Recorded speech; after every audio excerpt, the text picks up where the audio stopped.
طائف کا وہ دن اسلام کی تاریخ کا سب سے دردناک مگر سب سے روشن باب ہے، جب نبی رحمت طائف پہنچے۔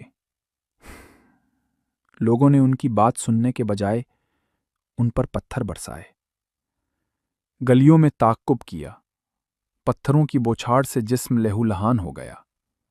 سراپا رحمت خون میں ڈوب گیا تھا، لیکن اس سب کے باوجود ان کے ہونٹوں سے بد دعا نہیں نکلی، زبان سے ناراضی نہیں نکلی، صرف رحمت، صرف دعا نکلی۔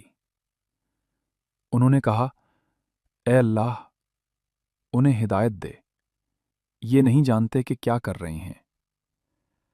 یہ وہ لمحہ تھا جب پتھر نیچے سے برس رہے تھے مگر رحمت اوپر سے بہہ رہی تھی۔